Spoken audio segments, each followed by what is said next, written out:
Some people's minds are trapped by the dogma of religion. Others are trapped by the dogma of science. These are all one group owned by the same people. They have rewritten your history and given you a false timeline, and this was done within the last 100 years. By removing the coven law that governed names, they were able to stretch your timeline by using the same images of the same people. What happened in Babylon wasn't a mystery, it was simply removed. By renaming hieroglyphs and altering the definitions of words, they altered your concept of what the word meant. They altered your concept of what heaven, God, and other words are, and then gave you religion to discredit all of it.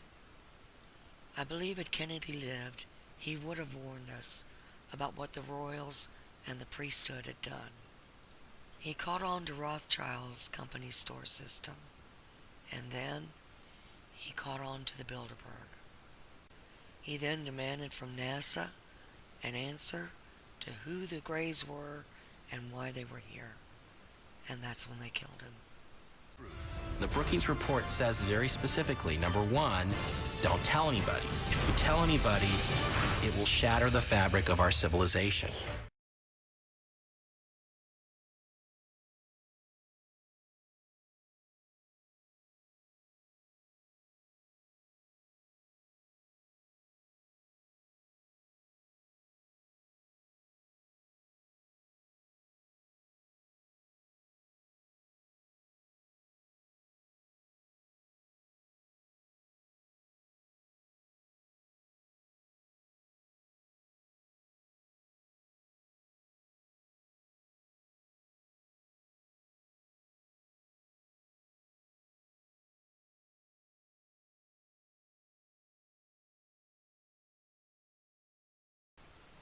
His common name was Alexander, and the story went he was experimenting on mankind, and the father of the branch of man said he had no right to do this, and this launched a war for the souls of mankind on earth.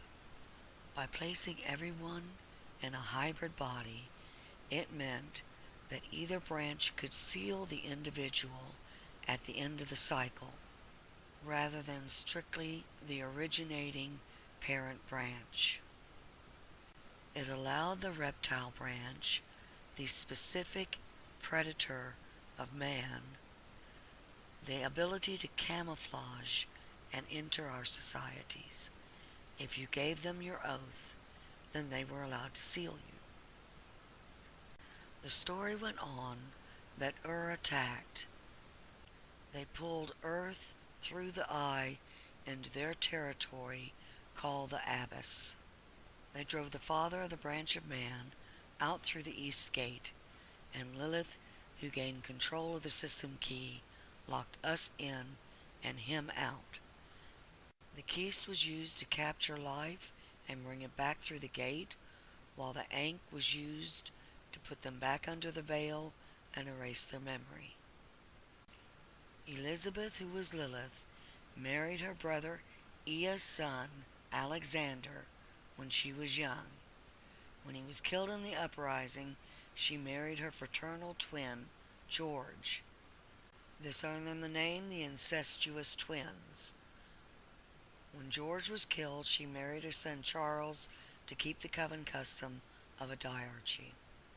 When all of this became an embarrassment, she used the Ankh and put everyone back under the veil again. This is why it was known that the Coven Age created all religions, and that they were called snake worship because they were the branch of Set, whom the Sumerian called An, and the Hebrew and Muslim called Solomon. In every single coven, from Buddha to Christ, the follower becomes incorporated, which gives silent consent for them to seal you at the time of the division of the families. Niflheim is not the name of a race. It means reanimated body. Lilith is queen of the Moloch. Set is the origin of cube worship. Both the El and the Moloch are the two offspring branches of Set, and this is in the Coptic record. Set An became Satan, as Gartha tunnels and Hollow Earth are just a pretty myth. You're dealing with the underworld. Their purpose is to add you to their ark. The illusion is that you're dealing with a species of man, whether it's the Nephilim, GFL, or Jesus. This is what Set looks like in the astral. He eats his share of the division of the families. This is the war between Satan and God. Now that I've introduced you to the myth and the legend, it's time to take a look behind the curtain of the Wizard of Oz. Everyone gets the red pill.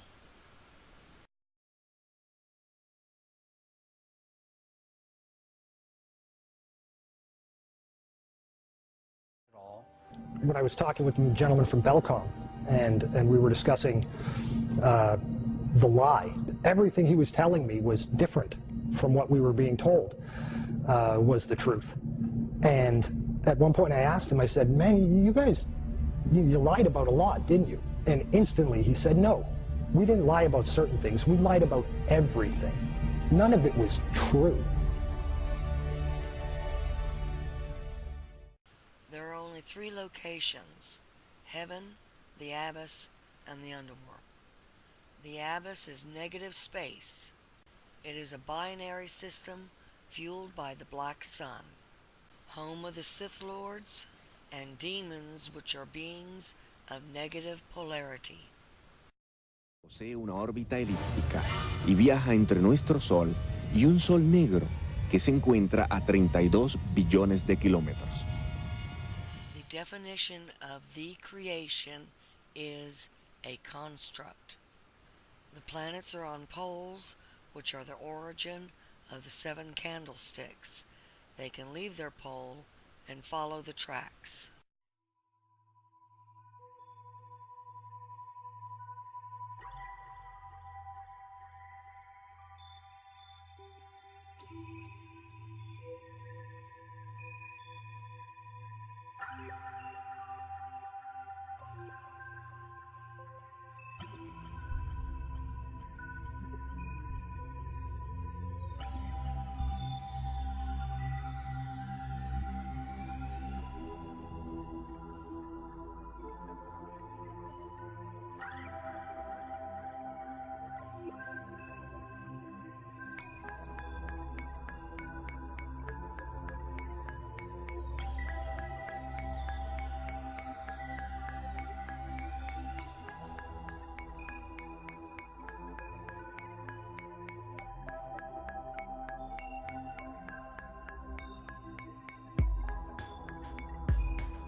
You don't see the planets as they really appear.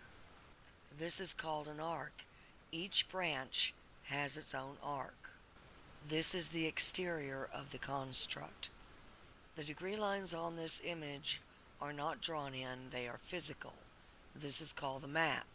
This is an image of Venus as she really appears, taken February 25th. This is an image of Earth, taken March 10th. Each branch has a father. Mankind is special because it is the only branch whose specific father is God. The seal is a device. It marks the individual as belonging to that specific family.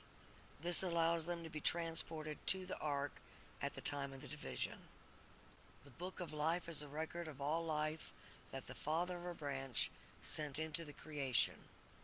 It is used to recall the family members when it's time to return to their ark. NASA, which is DoD owned, and all the other space agencies are owned by the Vatican and Elizabeth. They do not tell you you're in the abyss because they are owned and operated by the Sith. It is coven law that each coven must identify itself with a registered coven symbol, which is called a sigil. The vector symbol is the sigil of the Sith Lords, which are the 7 system lords. These are the 7 candlesticks of Baal. 3 dots represent the 3 kings, the 3 Ptolemies, Saturn, Jupiter, and Mars.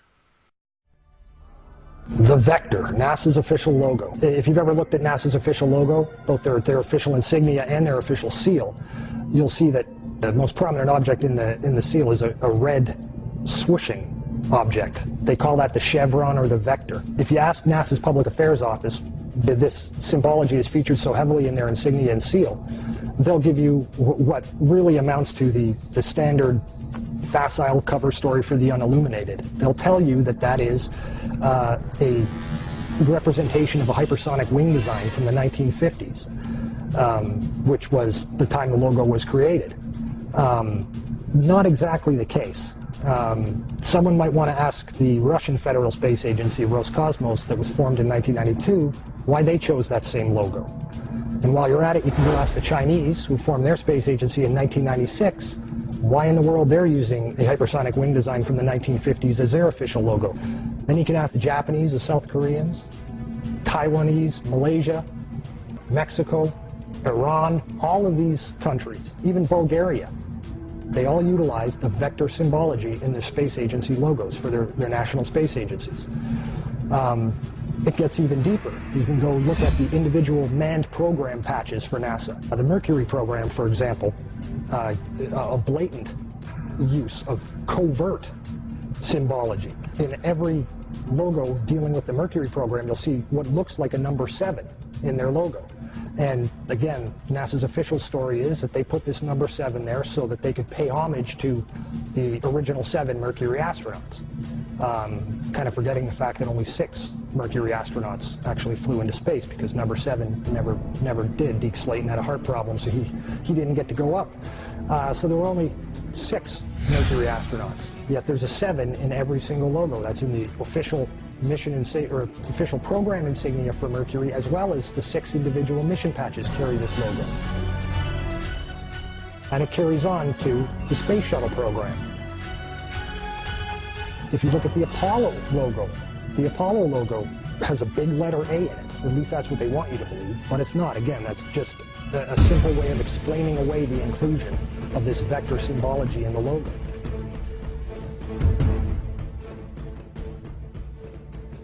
If you go to the Space Shuttle program, the original Space Shuttle STS program patch is a triangular patch that, again, hides the use of the chevronic vector symbology. And that also goes for many of the STS-specific mission patches. Every single one of the International Space Station expedition patches carry the vector symbology. The Russian Mir space station used the vector symbology. That was their official logo. And you can even go deeper and look at military-industrial complex companies. Look at the logo on a company like Lockheed Martin, 2 vectors. The X-Prize logo, Ames Research Labs, U.S. Space Command. When you get into the military realm, the United States Space Command, their official logo is the vector symbol. And when you look at the military's individual space-specific programs, all of them deal with vector symbology in their official insignias. And the question really becomes, who or what are these people paying homage to? And the truth, quite frankly, is out of this world.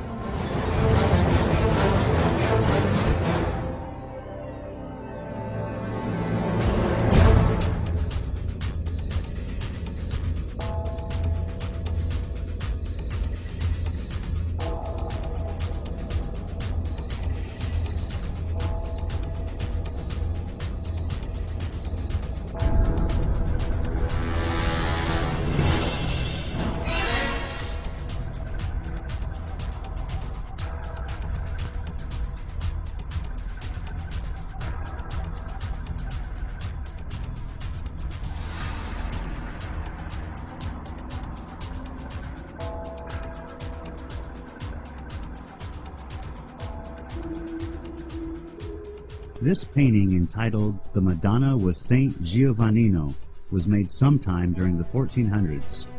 The artist's name is not known, but at first glance you can notice a UFO shape in the sky to the right side of the Madonna. If you were to see the original full-size painting, you would see the object clearly. Looking at the enlargement, you can see a man and his dog standing and looking up at the object. However, this painting has something else being depicted. On the left side of the painting, you see the sun and some vector-like objects seemingly flying from or toward the sun. Perhaps this artist was trying to tell us something.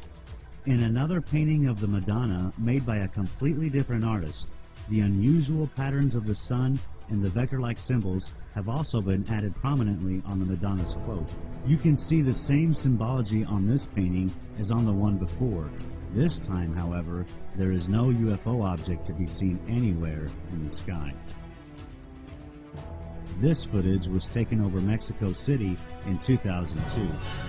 There were many other videos and photographs taken of this same type of object, clearly resembling the shapes as seen on the visor of the astronaut, on the moon, and depicted in the 14th century paintings of the Madonna and Child. There is probably a larger story behind the vectors, but it is very unusual this symbology has been adapted by all the United States and foreign space agencies, especially enemies like Iran and others who are also making missions to the moon. This is an image of the Sith at the sun. They had complete control of planet Earth. No mortal man could fight them back. Any who didn't comply were killed. They owned the corporations which ran the sciences and education. And this is how they were able to lie about the true nature of space. There's no inside structure. Is it hollow? Yeah, there's only a surface. There's nothing inside. Is the sun actually, do you believe, combusting in and out It's itself? not burning anything. There's no fusion in the sun. That's well understood. Proven. Yeah, well, there's just not the way to prove that there is any.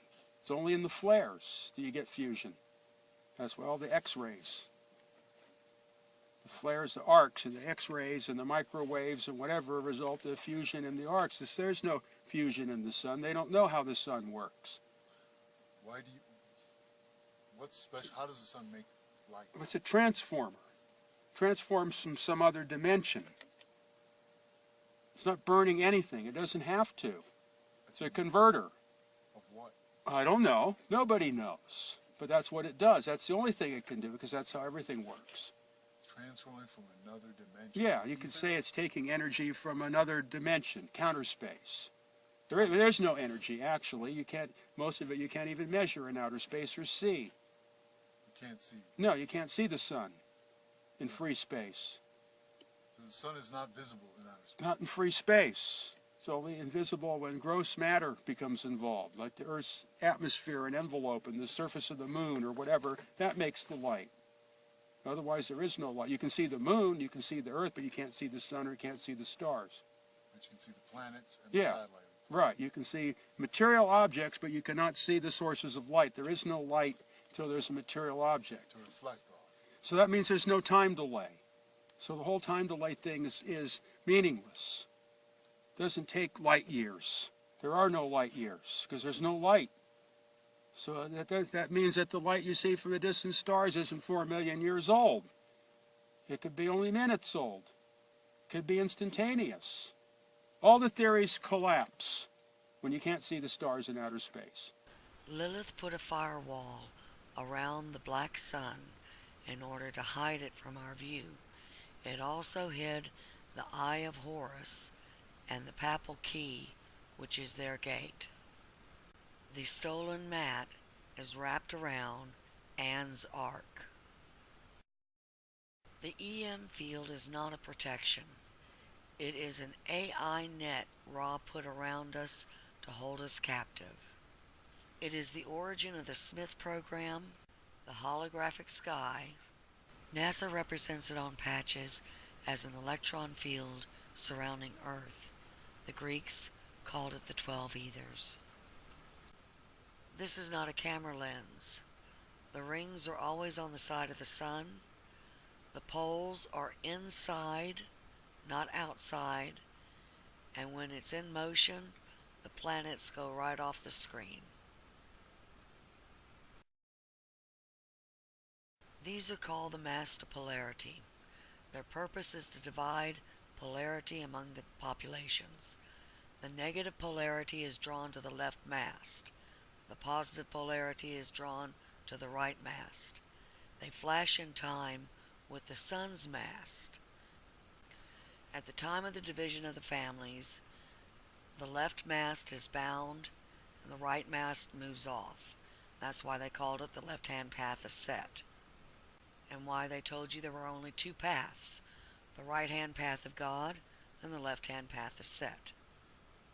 Another function of the mast is that extended, they act as a guide rail along the tracks, which allows the planet to leave its pole and fly independently. One of the things that Anne's New World Order did was use HARP to break off the masts on Earth in an attempt to sabotage our move. God and the Allied forces worked around this by repairing what could be repaired and bringing in a tow. Earth is shown at the top of our pole, which is called being T'd. We were in T- countdown to leave the pole that held Anne and the Asgartha tunnels.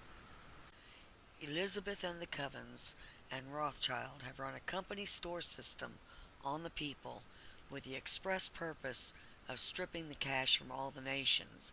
They have been using our labor and our natural resources to build ships to aid the El to fight against the allied forces of mankind who are being led by one himself. He's come for his missing children. The other branches have come for theirs who are in human form. Time works differently here on this side of the gate. It's been approximately 100 years.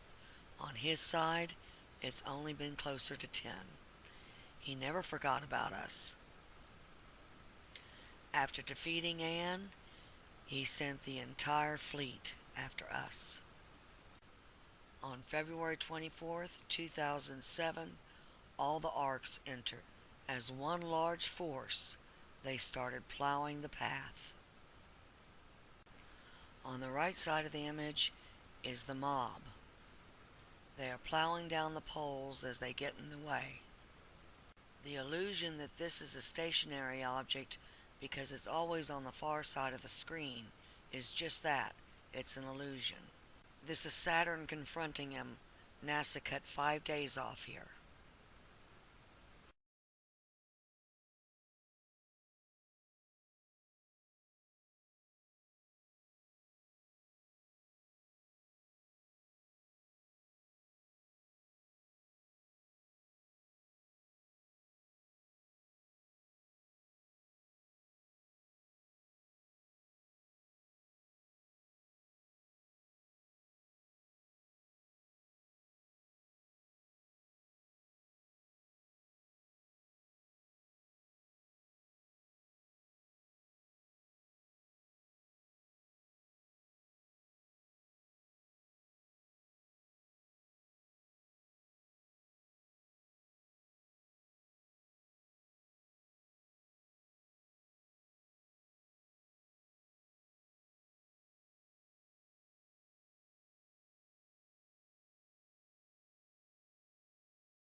Every branch has a father, but it is God personally who is the specific father of the branch of man. While the banksters were openly stealing homesteads by the use of covert means, which is punishable by the death penalty, he continued to plow forward. The Covens use a dual name system. AT&T was taught as Ann, Tiamat, and Tamil. The UN is Uranus Neptune. It's owned by Elizabeth and Rothschild. It is a Vatican charter. And while the Vatican and the Rabbinate Council worship God El, he was showing them who God really was. And while the rest of the planet had no idea any of this was going on, Elizabeth, the Vatican, the Freemasons, the Illuminati, they had direct contact with the seven system lords. And unlike the majority of people, they knew these are called demons because they are the negative polarity. The Wraith, the Archons, and the Ili, which are the El, are in the Coptic record. They were known as brain parasites, the Wraith were symbiotes, and so were the Archons. They require host, they feed on humans, and Elizabeth and the priesthood offered their followers and all of humanity as a food source. And she and the Covens have been implanting humanity, and this is how they've taken over. Everyone that went to a Bilderberg meet became implanted.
At the front of the mob are two planet ships conjoined.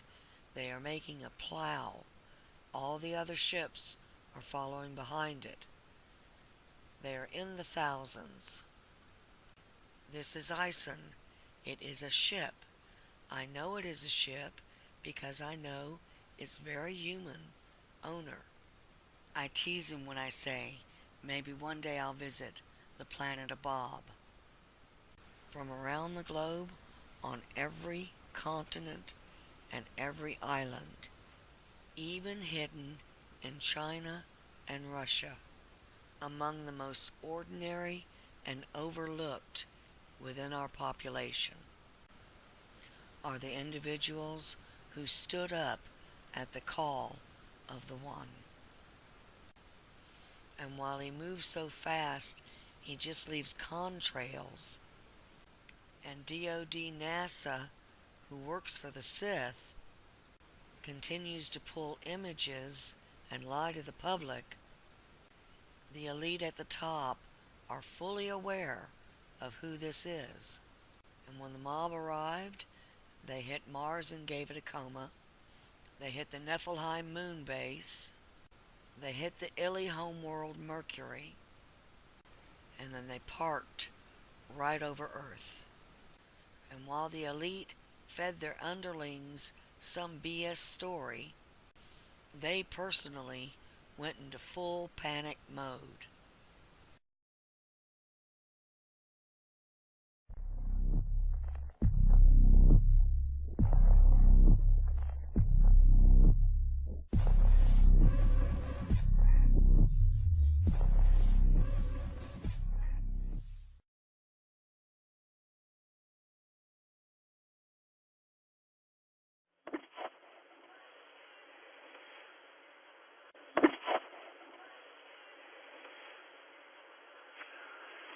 My name is Dr. Eric Norton, and I have worked as an outside consultant for the NSA and NASA for going on 12 years now.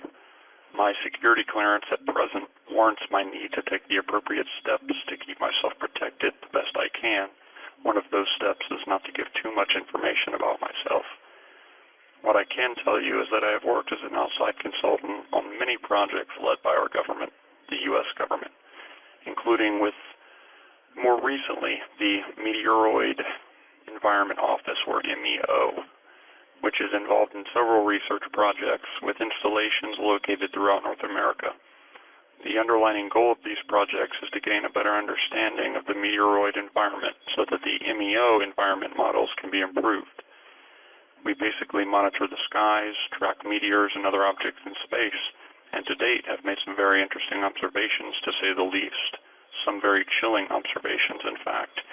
Observations that, if revealed to the public, would not only change the game forever, and we're not just talking the breakdown of all religions and a total overhaul of everything we've ever known about the universe and space, but we are talking the breakdown of society itself.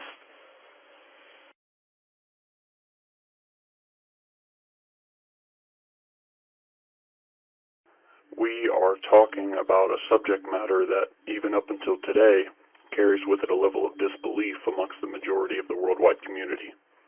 On January 22nd, 2012, I was called to the McDonald Observatory in Texas, which happens to be the second largest optical telescope in the continental U.S. I received a phone call from an associate with the observatory and was booked that night on a flight out to Texas, where I was met by an agent reporting to be with Homeland Security. He didn't say anything to me other than that he had been dispatched to see that I had reached the observatory and reviewed the information within that was awaiting me.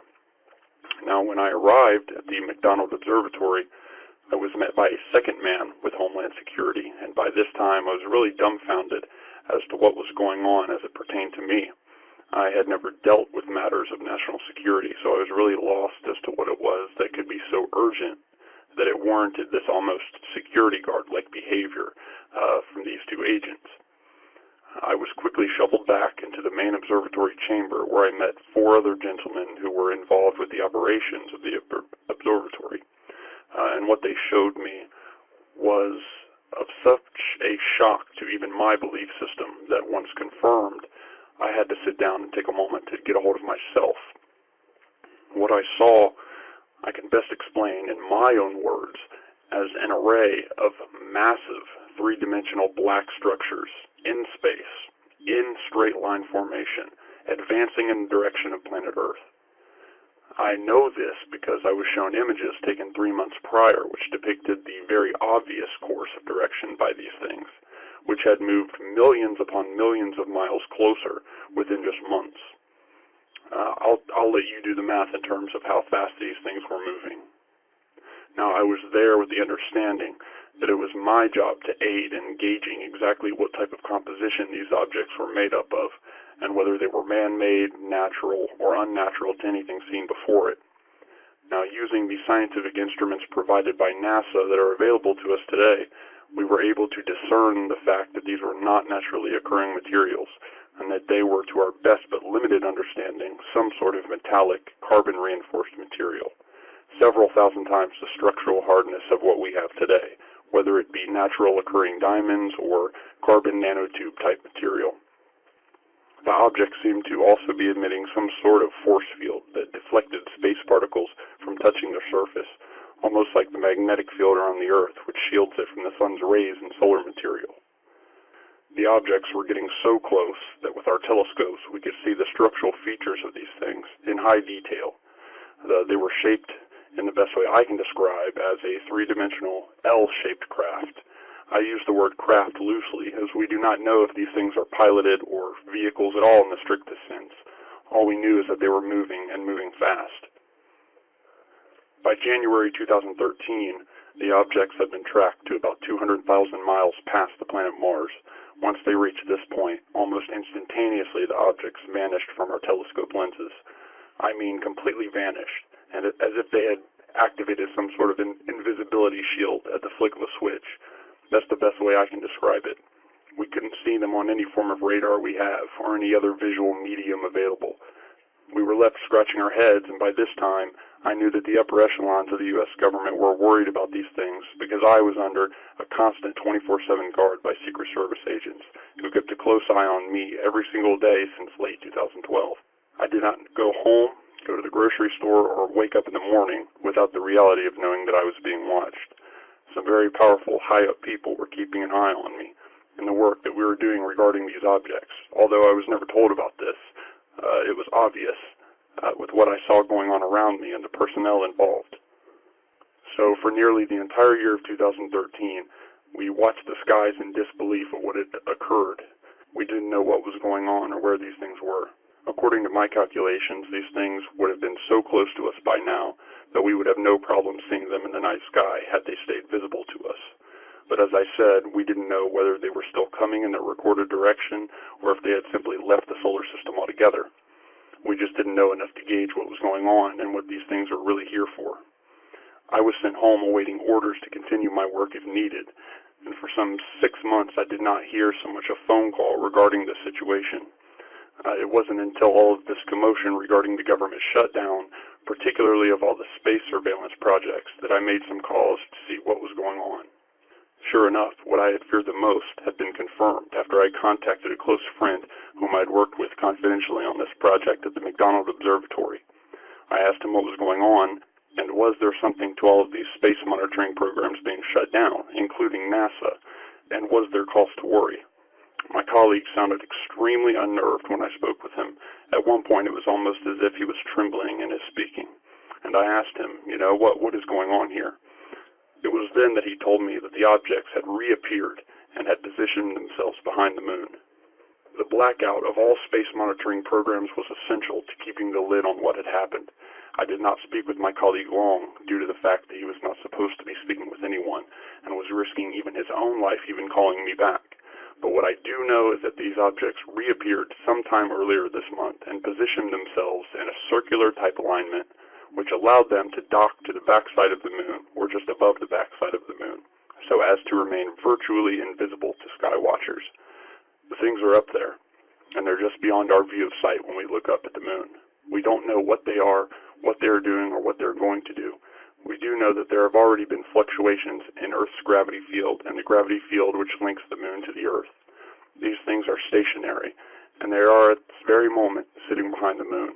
No movement, no radio signals, no nothing. We are at a standstill as to what will happen next, or if these things will suddenly reveal themselves. It also calls into question just what it is we think about the moon, and is there a reason these things chose the moon to begin with to migrate to?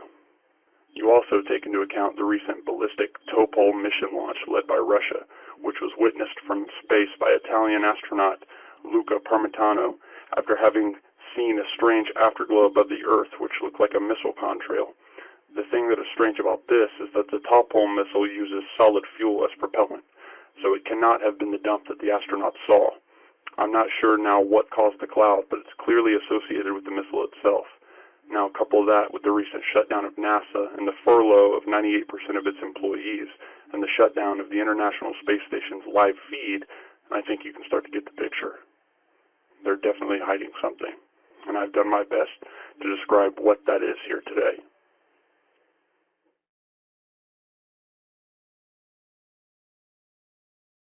If this is what Venus looks like decloaked, then it is quite possible that 3 L-shaped objects in straight line formation look like this when they are cloaked.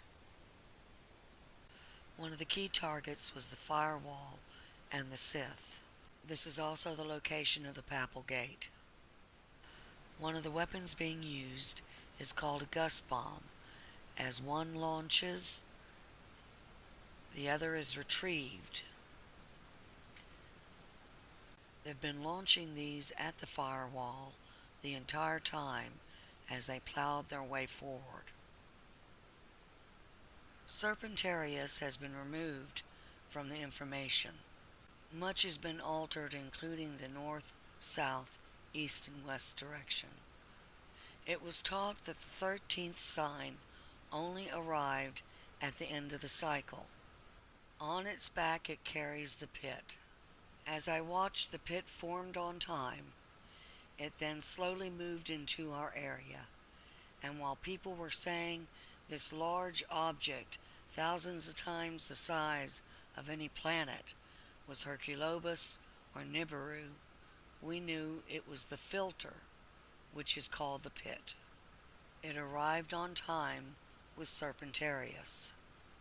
NASA lies when it calls these lines on these graphs the armatures holding up the disk. That is just quite simply not true. Everyone awake was watching the cube ships and the other ships fighting in and around the sun with massive weapons fire that NASA continuously calls lens flares. The East Gate was the main prize. It is the doorway to our domain, and Lilith had broken it. The One repaired it, and it started to open. By October, it appeared that the Greys lost the Earthship Prometheus, and it became stranded and abandoned at the Eye. As it continued to open while the fight continued, people on Earth started reporting 3 suns. One of the funnier tales, for which I have no images, occurred at this time. The Father of Man, whom you will meet in person, is an old salt. After all, he built this place. I had been openly talking about what I was seeing and what was removed from books, and Ra, who was working openly with the military, set spies on me. And while I was pointing to one area of space, and their spies were reporting this back, the Father of Man took a crew and snuck around behind them, and he caught Ra by surprise at the sun, and he drew the image of a skull on the sun, which completely freaked Ra out. And it still leaves me laughing because it reminds me of this.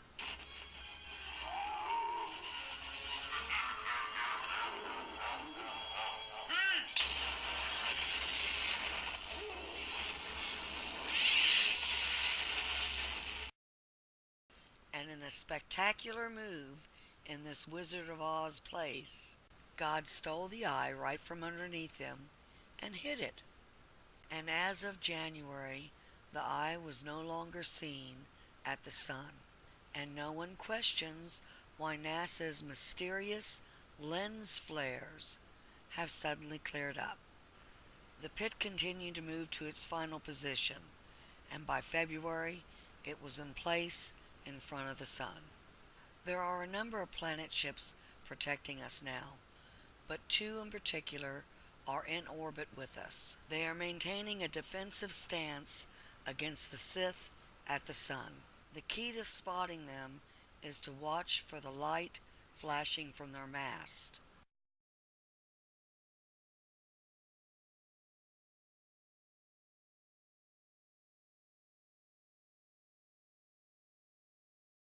As we watched, the papal key was struck. The top node was blown off. Contrary to what we've been told about space, you could see a visible fire and smoke. It remained burning for quite some time. The 2 nodes at the bottom are masked. This destroys any hope that the Covens had of escape.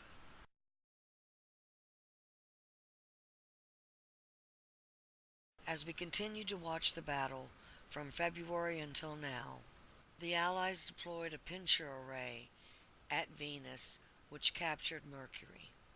Multiple large explosions could be seen. One beam from Venus struck the top of the Earth pole, while a beam from the Sun struck the bottom, and the Allies docked Venus and Mercury's planet ships together. And they remain in this position, huddled in a corner. As we watched the changing images, we saw the mob's image change to the image of a hand. We could see that it had grabbed something, and it appeared to be a head grabbed by the throat. It was not till NASA labeled it that we saw that it was Saturn. And this is when we knew that Saturn had been captured. We then noticed that a gust bomb was poised in front of Jupiter with a mob behind them. Neither were moving. And this is when we knew that all the enemy forces had been captured and held still for our move. Meanwhile on Earth, the one was holding Earth in a gamma burst which has a high vibratory rate. This served multiple purposes. Anything which emits a low frequency or a negative frequency is zeroed out by the higher oscillating wave. The Moloch and the L and the other parasites that have taken human hosts are weakening and dying. HARP, which is being used to target individuals as well as entire populations with ultra-low frequency to increase fear, is also being overwhelmed. Elizabeth Lilith and the Vatican were claiming an esoteric debt on their followers and claiming them for Anne. The one used the subconscious knock to offer his gift among those who were redeemable, but their minds were so locked in fear they unwittingly refused his offer. The gamma burst is to erase their debt and their fear so that they can respond to the subconscious knock. And while the Allied forces kept the enemy busy, the one moved the shop right out from underneath Anne. On March 11th, Earth took flight off her pole, leaving Anne and the Asgartha tunnels behind, and then he dropped a nuke down the inside of the pole. This is what the Earth looks like off her pole. On the 11th, we watched captured Saturn slowly move to exit the mob. Saturn's cube ships had been destroyed, and by the 17th, it appeared as though they were going to dock Saturn and Jupiter. But on Wednesday, March 19th, the Allies destroyed Jupiter.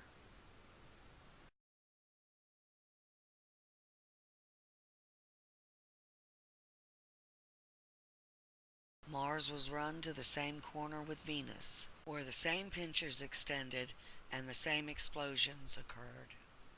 Mars is now docked with Venus and Mercury.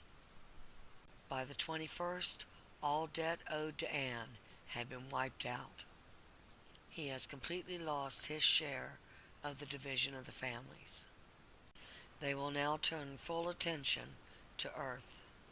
The only debt left is owed to mankind, not just because of the slaughter they had done, but because the covens and their priesthood had offered their followers up as a source of food and a source of host, which allowed the invaders to present as men and spiritually enlightened beings, when in fact all of them were the branch of Set, and their purpose was to get oaths and vows so that they could seal people at the time of the division of the families without informing people of what that meant, or that they had been sealed without their conscious, knowledgeable consent to any other branch other than man.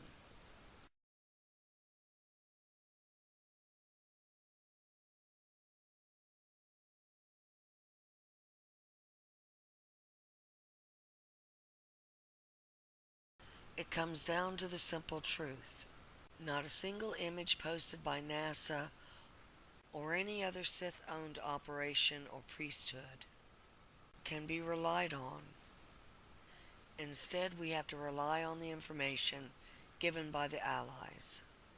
And they say we do not see the planets as they really are, and that this war is between God the One and Satan, and God just one.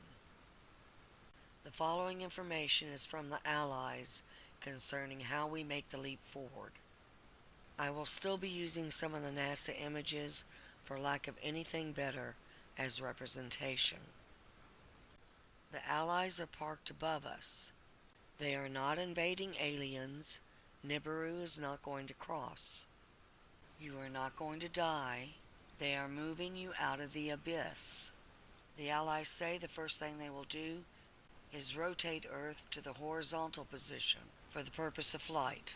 All electricity worldwide will be cut off. In the early morning hours, all life that is good will be given the call. This unplugs them and they wake up and stand up out of their body. This is when the veil lifts and all memory returns. The holographic Skynet will have a hard time keeping up with the roll. This gives the appearance that the sun, which was already rising, falls backwards below the horizon again. As you look to the opposite side of the sky, you will see the net is open inside the dome, and all life on Earth is racing for the doorway there. You are drawn to the positive mass to polarity, and from there you're transferred to the arcs. The seal, which was your choice, determines what arc you go to. This is when the DNA upgrade occurs. It is two streams of code which are merged. One stream is provided by you as you come in, the other stream is provided by the arc. Your mind and your body are altered depending on what branch you chose. You exit the transporter in an incorruptible body suitable to that branch. For instance, if you chose Brahma, you leave that portal as a sentient race of bull. Only those sealed by the One, who is God, go to the Ark of Man and exit the transport as men. This is why your choice of who sealed you was important. Under the law of free will, only you can correct your choice. Because of the deliberate sabotage, the One says he has never seen so few men's names written in his book of life. This is a staggering loss of children, even the indigos. Every time he went to seal his people, the subconscious mind removed his seal because of an oath or vow given to another branch that their conscious mind wasn't even aware had been extracted from them. In order to be sealed by mankind, you have to choose mankind and be sealed by the Father of the branch of mankind, who is God. It is only because of these hybrid bodies that we are in that this choice exists. Under normal circumstances, only the father of each branch may seal their own children. Because you are human, you may make a choice. The Allies say they can evacuate all of Earth in under 10 minutes. This is when the net closes again, and then they draw the negative mast.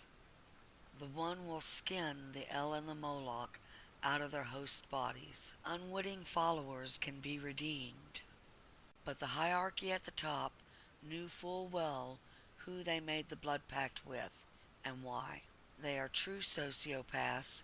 They enjoyed the slaughter and the profit they gained. They are unredeemable. This is the end of the company store system of Babylon, which is run by the covens of Azazel under the acronym alias New World Order. The law is nothing of the old may go forward, and this will never happen again. Everything that is evil, corrupted, poisonous, and non-beneficial is drawn to the negative mast. It is transferred to the pot, which is then towed to the pit. The dome is completely cleaned out. The law is nothing evil or corrupt may go through the gate. After they are towed to the pit, he comes back and he tows Earth. As one group, we exit through the gate. On the other side of the gate are laurel whorls, whorls of green life and great beauty. Once there, Earth's mat is renewed. It goes through the same translation and upgrade.